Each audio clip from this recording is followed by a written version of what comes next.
Welcome to The Explainer. Today we're tackling a question that's just so human, something we all think about, but we're going to look at it through the lens of Islamic tradition. I mean, after a loved one passes away, it's so common to feel, well, helpless, right? You're left wondering, is that it? Is our connection totally severed? Is there anything at all we can still do for them? Well, Islamic teachings offer a really comforting answer to that, and it's a big yes. The bond isn't broken. So, we're going to dive into exactly how that ongoing relationship is maintained. Let's start with the legacy a person leaves behind themselves. Okay, so first up, let's think about the investments a person makes during their own life. Things that keep paying dividends, so to speak, even after they're gone. And this is key. These aren't gifts from other people, they're a continuation of their own good work. There's this really famous teaching from the Prophet Muhammad, peace be upon him, a hadith, that spells this out. It outlines three specific kinds of deeds that just don't stop when a person dies. What's so interesting is that he shared this wisdom without being asked, really emphasizing how important it is for us to know.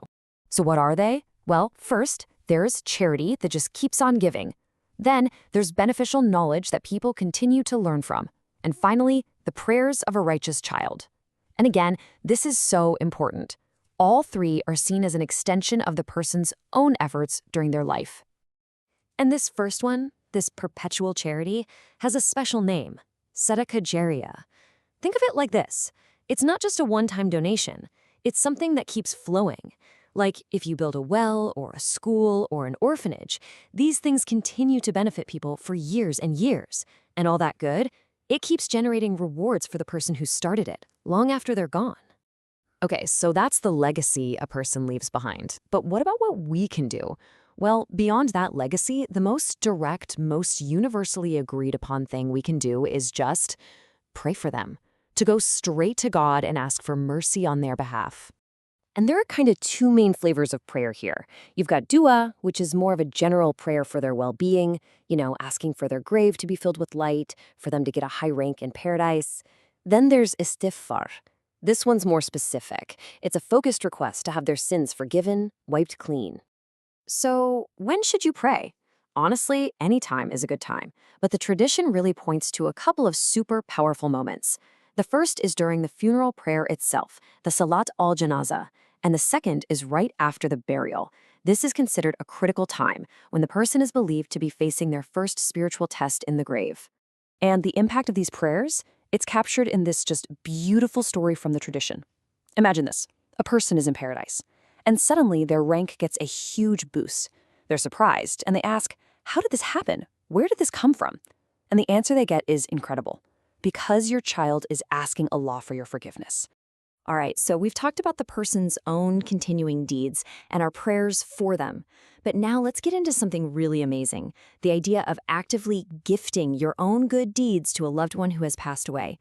Now, there's been a lot of discussion among scholars about exactly which deeds you can gift, but there's one thing that almost everyone agrees on, and that is charity, or sadaqah.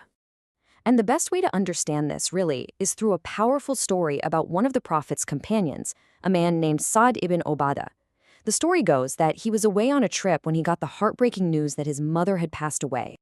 So as soon as he got back, you can imagine, he's filled with grief, and he goes directly to the Prophet Muhammad with this burning question. He just had to know, my mother's gone. If I give charity for her, will it even reach her? Will it do her any good now? And the Prophet's answer was so simple but so profound. Just one word, yes. That's it. Yes. That single word confirmed everything. It established this direct link, this spiritual pipeline, between what we do here and their well-being over there. It offers so much hope, It gives us a way to keep showing our love. And Sa'd, hearing this, didn't mess around. He didn't just give a few coins. He immediately dedicated his most valuable asset, his prized garden, as a perpetual charity for his mother, a Sadaqah Jariyah, just like we talked about in her name. But even that wasn't enough for him.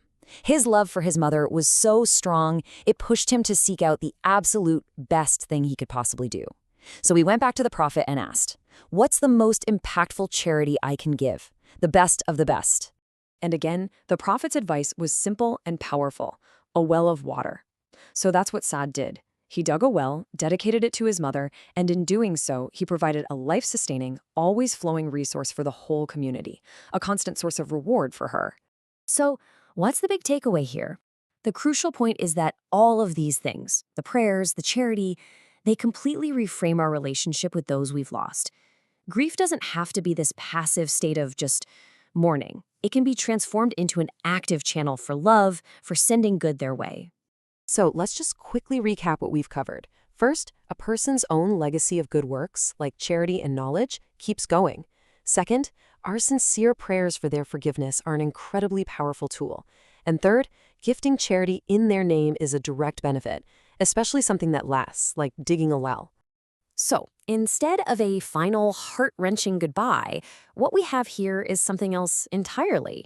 It suggests that death isn't the end of the connection. It's more like a transformation of our role. We go from caring for them in this life to caring for them in the next. It turns grief into an ongoing bond of care. And that leaves us with a really powerful thought to ponder, doesn't it? How does looking at it this way, as a continuing relationship, change our whole perspective on loss?